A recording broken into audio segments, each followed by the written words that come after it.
And again, I want to stress, this was not my favorite. Wow, Yes. that is a good choice.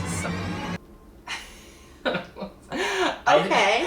Hey everybody, welcome. Last year, Anna and I did a little bit of a deep dive on our favorite albums of the year, and this time we decided to go even bigger. We're going whole decade, 2010s. We also have one of my best friends here, Jesse. Hey, it's me. And what kind of what makes you interested in music? Music is actually a family profession. My dad was a traveling artist. Learned bass guitar, learned guitar, played his way off of Jamaica, traveled the world. Wow. So music has always been a part of my life. I'm an artist. Don't call me talent. New album coming soon? New album coming soon. And music is my everyday. I started in 2013 with my own music blog. I thought I was going to go into music journalism. Still might be something on the record, but now I'm just very, very, very enthusiastic, and I've kind of dipped into freelance music publicity, so that's really cool. You worked at Alternative Press for a while? I worked at Alternative Press for a while. Got my name on some Wikipedia sites. Hey. It's really good. That's amazing. And then, and I'm diving more into like the business side of music, which is really cool. Yeah. Right. Yeah. And I have no experience. I made an album that's okay, and that's all the musical experience I have. Wait, 2 albums. Don't lie. Well, I guess technically. Yeah, you have 2 albums. You have 2 albums. Plus a single that was pretty good. Like, thank you. You can bank on it. Other than that, I just have a general interest in music. We are going to first say our first 3 most influential albums of the decade, and then 3 most influential singles. And we want to break that up by divvying between what is favorite and what is influential. Right. Influential for us is something that has staying power, created waves within a genre, a cultural impact, etc. So these might not be our favorite albums of the decade, but what we think are most influential. Yeah. So please don't add us, fight us, and if you do, find me in the parking lot in Oberlin. Although feel free to add your suggestions as to what you would have chosen. Just don't fight us. Right in the comment section, fam. Right in the comment section. Although I will say the other thing that we were talking about too is that it can't have been just like a big cultural moment. Yes. Like it had to be something that had waves that carried on to how other artists looked at it. And obviously we're not going to sum it up. Even with 9 between us, or if there's overlap, we're not going to sum up every influential one. Yeah. But we figured if we could narrow it down to at least 3 of what we consider are up there for both albums and singles, at least we can kind of get an idea. For the 2010s decade, 3 most influential albums. First one, Clams Casino, Instrumentals. Second, The Weeknd, Trilogy. Third, Kendrick Lamar, Good Kid, Mad City. So the one that's the outlier is Clams Casino, Instrumentals. For me, that album created a sound space that never existed in hip-hop before, and it created cloud rap. So rappers like A$AP Rocky, all of them were deciding, hey, we don't want to rap over hi-hats and trap beats. We want to rap over like very ambient sounding music. And over time that created a lot of subgenres that mixed rhythmic flows with Drake and created this weird underground scene that became mainstream in a year. So all of your favorite rappers in 2009, 2010 instantaneously started rapping differently. And it became the new internet frame of soft rap. Gotcha. So it became like an avenue for emo rap down the road. It became an avenue for like R&B music too. People were singing over weird samples with a lot of reverb, echo, sound chamber kind of music.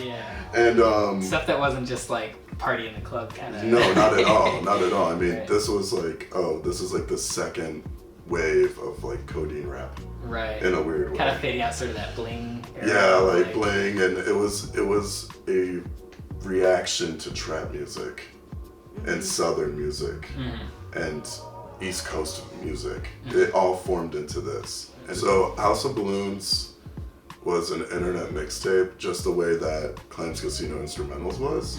The difference is, I think Trilogy was a way of inviting people that have never heard of The Weeknd before on a commercial stage, and it included House of Balloons. Okay. Because it included House of Balloons, Echoes of Silence. All three of those EPs put together became Trilogy. So, right. And it changed R&B music forever. He created, with two other artists, alternative R&B. So you think recombining it into the bigger project makes On a it commercial more of an space. influential thing rather Yes. than when it was just neat? Yes, Okay, that's on what I a was just commercial curious space, about. absolutely. Like, you were a very early Weekend fan. 2010. 2010. You were in before anybody. Yeah. A coworker of mine was like, "Have you heard of this kid? He's from Toronto." I'm like, "What are you talking about?" And I was living in Miami at the time, and no one cared for that type of music. But he was singing over like post-punk, like samples with, I don't know, 90s homage to R&B with like 2010s indie rock all in it. Like he would sing over like what? Beach House? Yeah, like how weird. That's weird. That's a weird combination. So I think that's a very important album for the genre of R&B and also a little bit pop because now he's just past R&B now. Yeah, He's just a phenomenal. superstar. What about your third one?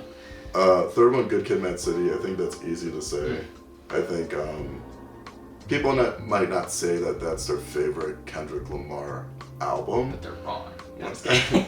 But I mean, how many albums did we hear, regardless of genre, start using voicemails as interludes? Yeah. Like, how many wanted it to be a cinematic experience? Again. That's why it was so hard for me to not include Kendrick on one of mine, because while I think that, like, for example, To Pimp a Butterfly is one of my favorite albums of the whole decade, and I love it so much, like, I don't know if you really heard elements of that being pushed Anywhere else. into the mainstream. And so I think Good Kid was a good choice, because if you are going to choose a Kendrick one, that probably did have the most. Other than I mean, Damn was probably more commercially successful, but I don't know if it was as influential as Good Kid, Mad City. Fair. Especially with your first choice, I really like how you chose that, and that you're able to break it down into how it's influenced, even though it's not maybe something everybody's heard of. You can recognize and see how it's influenced the other artists, and that's something that I don't think I took quite as much into consideration. It'd be interesting to see a list of like the top 10 most influential producers of the decade. Would be really interesting. That's what I'm really into. And that's why I wanted a producer that put out an album of just instrumentals or something like that, because they don't get enough credit, especially in the era and the format of how we listen to music now. Because it seems to be, we're really interested in the background production, guitar riffs, everything there is to create a record more than the artist on it. Yeah. So I think it's important that we keep that in the conversation at least. And you've been really interested in producers lately, right? Yeah, I've been falling down producer rabbit holes because I realized that all my favorite albums this year were basically produced by the same person. Which is crazy. No joke. And the only reason that I found that out was because there was a record that I really liked this year. It was Fandom by Water Parks, and they mentioned a guy named Zach, and I'm like, Zach's not in the band. So I looked up this dude, and it turns out Zach Serfani, he produced all of my favorite albums this year, plus a lot of my favorite records from years past. And I'm like, and it was especially interesting because, producers don't stay on for more than, a couple albums sometimes. So, like, it was really interesting because the albums that he produced for artists like Blink-182, that I don't get me wrong, I love Blink-182, don't revoke my popcorn card, but, like, I enjoy their last album a lot more than previous albums, and that's because they had Zach on it. That's crazy. I'm gonna say Culture by Migos.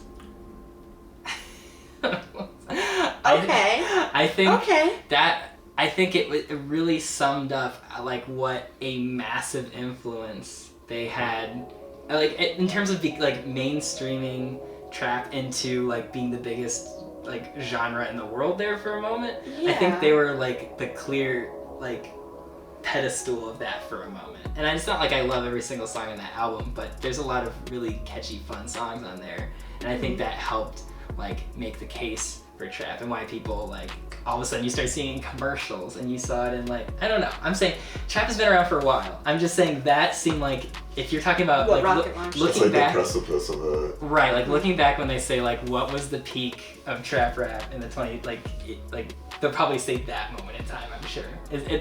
That was my case for it. Do you want to go through the other two before we have comments? Oh yeah. So the other one was Beyonce's self-titled album. And I chose that because, well, okay, we can go into it. Yeah. And then the other one is My Beautiful Dark Twisted Fantasy. Wow. Okay. Okay. So I chose the Beyonce one because I think that helped change how music releases were handled as well. Yeah. And it's not that people hadn't just dropped an album out of nowhere, Mm-hmm. but I think that that was such a defining moment that I think people started peeking their ears up.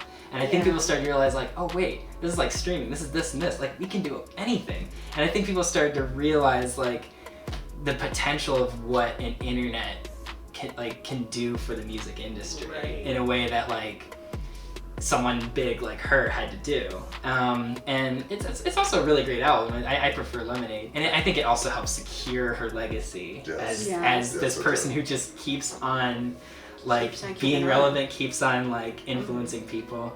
And finally I chose Beautiful Dark Twisted Fantasy because honestly if I could I would choose 808s and Heartbreaks but possibly, it's not this decade. but it's not this decade. But I think that was a good transition point of like, oh, we have singing in rap, we have like big collaborations that are like defining the album and stuff, and like just again I think the way it was put out there and the promotion for it and how he kind of created controversy around it, I think kind of set a mold for how people were going to be doing it for the rest of the decade. Yeah. Wow. So I guess I looked at it more from like a music Cultural impact. yeah, rather than like I guess the music itself being the influence. Wow. That's okay. That's perfectly fine. Wow. Okay, so first thoughts. The Migos Culture album. It's funny, but Bad and Bougie was like one of the biggest records of this decade. It really was. And really thinking about it on a genre aspect, how many people are rapping like them this year? Or even this decade? And how many people had their like their fillers, like that was like everyone started doing it the way they were doing it. So like in a technical aspect, people were making music like the Migos for, you know, the next 5 years or next 4 years after. Even before that too, to be honest. Yeah. So I get that point, and I think the big cultural moment was when Donald Glover said, hey, shout out. This song is amazing. It was when he was accepting the award for Atlanta and was like, I couldn't have made this show without Migos. Everyone's like, who are they? Yeah. I don't know. Yeah, I don't know. I don't know how I feel about it because it makes sense. But it's not the first thing that came to my mind. And that I doesn't mean it's wrong. Yeah, no. But like, it's interesting. I like the My Twisted Dark Fantasy pick, and the reason why I like that the most is because we finally saw, I think, a comeback to aesthetics and the ways in which albums were packaged decades before. Right. Like the artwork was interchangeable. Right. That was interactive. It's creative. You wanted to get the physical. Yeah. So I was fighting to go back to physical. I think the music videos were very like magical in a way. Yeah. And that was so great. And he dropped basically an album movie before Beyonce, before any of these other artists did. He did that in 2010, 2011. Yeah, which is also kind of a throwback to like, you had those old album music like The Wall and stuff like that from way back in the day. So that's kind of cool. He brought that back. Yeah, so he brought that back. And I think the third thing I love is those collaborations did not rely heavily upon genre. Like Bon Iver made half that album in a way. Who's another person who had a lot of influence on this decade, I think. Huge influence. Huge. If we're talking artists, he's in the top 10 in my opinion. Oh, okay. Like, I can see that like argument. artists, pure artists, top 10, but albums, question mark. But yeah, that is a very colorful choice.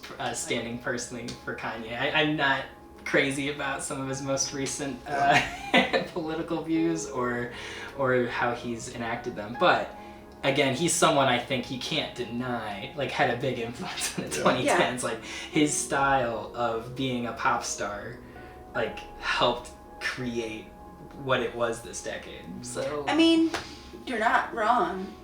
You're not wrong. So that's about all I can say about that. Which is why the whole 2020s is going to be all about gospel. I think it's just going to be straight up gospel music all throughout the whole On a different note, it's very interesting to think about how many artists are influential but also terrible people. Like That's how artists usually are. That's how Yeah. exactly. That's how artists usually are. But like, Right. that's interesting to think about. Mhm. Like, just in general, especially going into, like we saw in the later half of the 2010s. Like, Mhm. people are being held accountable. It's not, you can get away with this stuff. It's like, if you were doing something shitty, we will call you out. Right. But There's less within- leeway. I don't know. I'm gonna like just say what my top 3 were, and then Just you guys go. can tell me what I was feeling. But Oh, so, dangerous. We are not speaking for them. well, yeah. So I think a newer record that I really like, that I think has been really influential, is a new Lizzo record that just came out. Truth Hurts. I don't know. Is that the name of the whole record? I think the album's. Yeah, it's The Truth Hurts, I think, right? This is so Or is it 'Cause I Love You? Or no? Yeah, it might be that. It's one of those titles. Yeah, okay, it's one of the titles. It's one of Yeah, those sorry. titles. The Sorry. reason that I really like it is that because it works on 2 levels. One, it's really great to have like this really confident Black woman who is not meeting the traditional standards that we've always had for beauty be front and center and get that attention that she deserves. I feel like on a cultural level that's very impactful. And then also the way that they came out with this record and the way that they pieced together this record was really interesting. Truth Hurts got popular before it was on the record. She actually had released it years prior, and it was on a Netflix show, and then it blew up. And so she put it on the new record, advertised that this was going to be on the new record, and got sales that way. So I thought that was really great. I hate to say it. I almost hate to say it, but in all honesty, I don't. Death of a Bachelor by Panic! At the Disco. Okay. Like, I thought that was, like, it came out at the perfect time. It was really us. It was really Brendan Urie saying, okay, we have band members, but I'm taking control of this. Like, I'm the one who stuck it out. I'm taking control of this. This is mine. And it really launched them into popularity, mainstream popularity. And it launched what we now know as, like, the emo revival. Like, it had been coming before with, like, they had released an album before that, Fall Out Boy had released an album before that, but that's what really got emo into mainstream, and that's why you see all of these bigger bands that were big back in like 2008, they're coming back now, and they actually have an audience, and they have even bigger of an audience than they did before. Yeah. So that was really great. Plus, like, it was the lead up to, is probably going to be one of the most commercially successful records of like this decade. Like, High Hopes is going to be one of the best songs. Like, that's gonna be playing for years. Sure. The last one was 1989 by Taylor Swift. And again, I want to stress, this was not my favorite. I don't think I've listened to the album all the way through. I've listened to covers of all the songs though.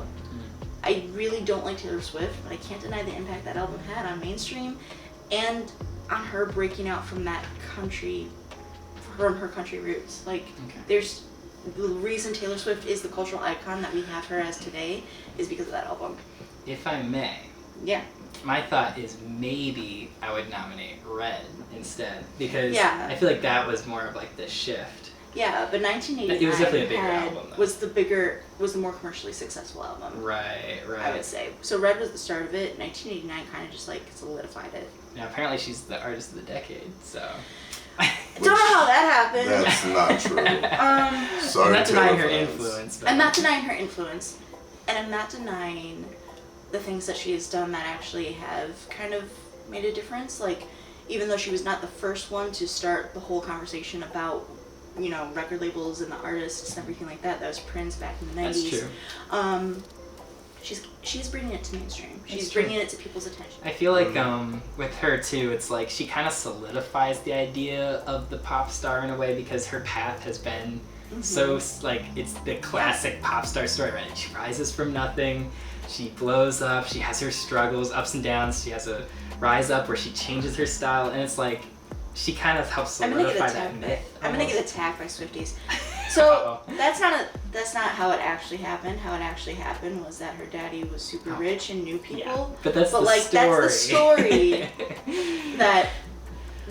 that's the story that has gotten popular. And you're right, it's solidified the idea of the pop star, Right. and That's why it works for her. I mean, Here's the problem I have with this all. When it comes to Taylor Swift, we have a problem of separating the package and news story that is put out about her and also the work she puts out. yeah. And that's the issue I have with this, because it's like, okay, 1989 is probably her best album critically and also popularity wise with sales. cool. Mhm. I think that gives her a right to be in the discussion. Yeah. But all of her crusading and stuff, It's annoying. it's shit. annoying. And then the other problem I have with this too is it's like she does other packaged things that aren't original, that she claims is original, like the big band scenario where she's like, oh, I'm gonna bring a bunch of like marching bands on stage. Did that after Beychella. Mm-hmm. Like there's so many transparent things Or that she's it clouds our judgment on her actual work Yeah. rather than what she actually puts Yeah. out. And the other issue I have is I love that she's pro-feminist. I love that she stands for what she believes in. But you have to reflect that in other ways than just saying it and putting it in a music video. So Yeah. here we are talking about her as a person As and a an figure, icon. but not the Yeah. actual 1989 album. If we talk about Yeah. the 1989 album, every song was a single. Yeah. Yeah. Exactly. Yeah. That's amazing. yeah. Mm-hmm. Yeah. And she doled them out over the course of like 2 years. 2 years. It was Two It was a years, 2-year yeah. run. Yeah. yeah. Exactly. It's, I can admit, like, that was, as much as I don't like Taylor Swift, and yes, come fight me. But it was amazing that it stretched out for that long, and I was thinking of all the popular Taylor Swift songs over the years, and they all came from that album. All of them. Mhm. So, Death of a Bachelor. By Panic! At the Very interesting. I think there's similarities into your choice of that album and mine with the Clams Casino one because we're talking more of a plant the seed approach Yeah. than the actual immediate cultural impact. It's pretty smart. Right. Yeah. And like they were still playing when Death of a Bachelor came out. People knew who they were, and there was like a nostalgia attached to it. But Death of a Bachelor, like you had the Frank Sinatra aspects, you had very EDM aspects, and if I could categorize Panic at the Disco in these last two albums that Bernie Urie's had creative control, it's like show tunes pop. It's like there's It a is lot show of tunes. there's a lot of Yeah. influences there that weren't there when it originally came up. Yeah. And yet he managed to keep his fan base and help bring other emo acts into the front. Like Cameron wasn't rolling, but we talked about how part of the reason that 21 Pilots is popular is because they latched onto Panic at the Disco's fan base. Yeah. And There's so- definitely overlap. There's a lot of overlap. Absolutely. And like it's really interesting to see, a lot of bands came back in like that 2012 era. Blink-182 came back, Fall Out Oh, Boy yeah. came back. Big time. Blink-182, Fall Out Boy, they're still around. But Panic at the Disco is no longer in that genre. They're now mainstream. They are now the it thing. Single choices, I honest to gosh don't think I have like a solid idea. It's I tough. mentioned it earlier, but I think High Hopes is going to be one of the most memorable songs of Okay. the decade. Okay. And it's definitely, definitely one of the most memorable. And then I keep thinking back to the songs that just like, kind of like when you think 2010s, what songs are gonna pop to mind? I think Fireflies by Owl City is gonna be like one of those ones that we forget about. I think that's like 2008 or It's- 2009. Is it? I think. It doesn't I make the think. decade. I thought it was 2010. I'll have to take I a mean, look. maybe you're right. Maybe you're right. Pull Google on me. 2009. 2009. Ooh. Does it? So like, Ooh. it's on that verge. It's on that Right. verge. It was right on the It's on the precipice. verge. And then I'm kind of really lost for the third one. So Mm. why don't you go? Fill and it then in. maybe I'll find something. My 3 most influential singles of the decade: Oh boy. Bodak Yellow by Cardi B, Oh yes. Good choice. Yeah. Yeah, I can see that. Thinking About You by Frank Ocean, Okay. and Yeah. then my third one is Alright by Kendrick Lamar. Okay. Okay. So I'll just go quickly into this. Bodak Yellow put female rappers on a different level than ever before, and that's not to say Nicki Yeah. did not help out with that, Yeah. but that was one of the longest charting number ones of the year when it came Yeah. out in 2017, I believe.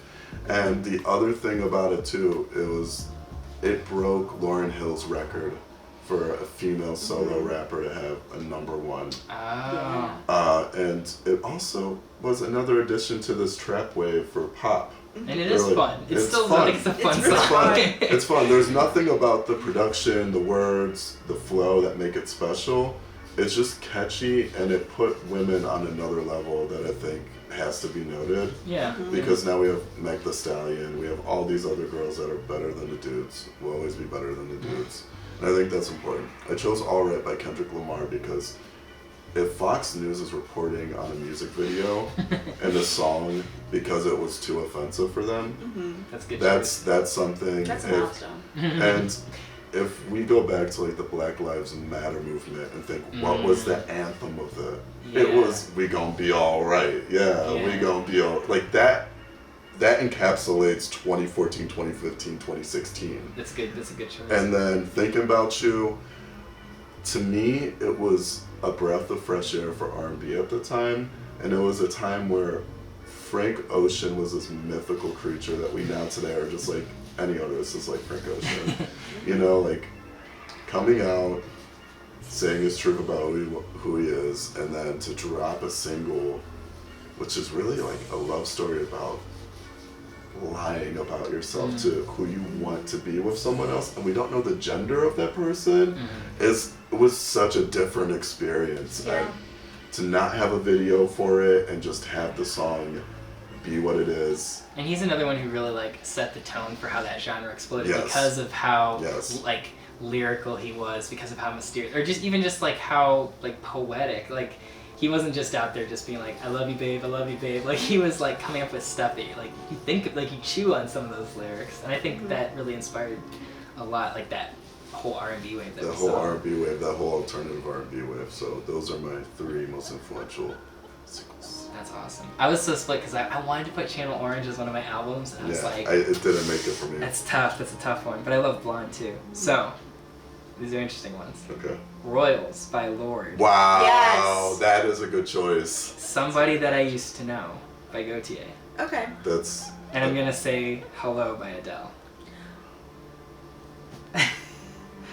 You know what? I don't know if I'm perplexed. Let me I defend. I can see where you're coming from. Like Yeah. I can see where the headspace is at. So let me explain a couple of these. So first of all, the Gautier one, I don't think like it was even specifically the contents of the song. I think I just remember at the time, like we were talking about how we all thought that like indie like music was gonna blow up because it had that like big like span right at the beginning of the decade where it felt like, oh, this is gonna be a thing. And I felt like that was one of the first indicators. I remember seeing that, like even at the time. I remember thinking like, this is different than what I hear like on regular radio. And it was this unknown artist that just came out, and like I think that kind of cracked open the door for that like indie boom that kind of flooded in, because people were like, oh, you can do that and have it be a mainstream hit. Like it was just surprising, and I think that kind of like opened the door for that whole wave. Hello by Adele, I think we like this decade we definitely saw like power female ballads were huge, like across the board, especially in the first half of the decade. And I feel like that was like another one where kind of like the Migos one, like you could probably look back and say like that was a massive song that everyone knew that really epitomized that wave of like female ballad that we saw really like taking over the charts. And then finally with Royals, I think that one was such an interesting one because I think it was the first time that you saw Gen Z kind of sticking their foot in the door. Yeah. A little bit. Is she Gen Z? I think she's right on the precipice. She's like in the way that I'm kind of on the precipice, or we're on the precipice. Yeah.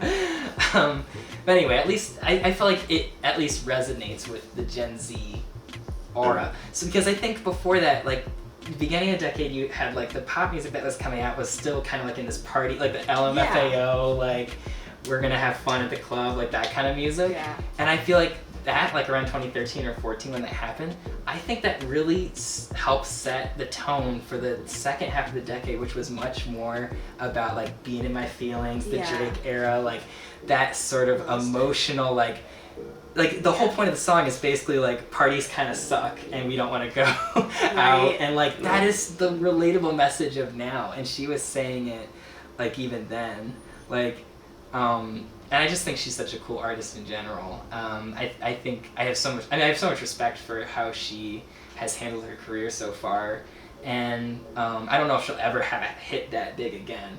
But the fact that I feel really like just, it felt like that was the beginning of that shift. Mm-hmm. I don't know, that we're seeing still today. Yeah. With the Lorde choice, we were talking off camera. I think Lorde was Billie Eilish before Billie Eilish. Yeah. Right. You know, like this I don't even know, like a structured song, like it's very minimalistic, right? Yeah. The singing is very controlled and breathy. Yeah. You know, like this indie pop wave. Yeah. Mhm.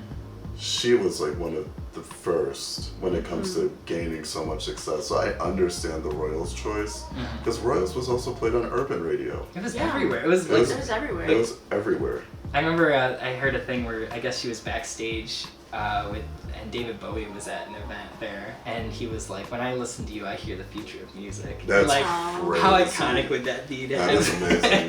Like, that's crazy. So as a whole, are we seeing like any overall like waves or trends, or what are we seeing? I think we all saw pop being turned on its head, popular forms of every musical genre, in a way that hasn't been for a very long time. I think the last time we saw that was the end of disco into pop, like, you know, post-punk and all these other like electronic groove records and funk records. Yeah, that's a big shift. Like that was a big shift. I think we saw a big shift with that, and I think it's safe to say it was because the climate changed with the way we interact with each other, the way that we consume music. And literally the climate changed.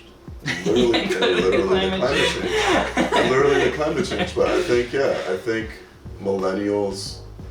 This was the decade of millennials really taking charge and changing the way we think about how we even process feelings in music, right? And like, what's really interesting about that is like when that happened, like when that turn in music happened, that was like 2015. That's when your youngest millennials, oldest Gen Z, were all going off to college and were like they had to like deal.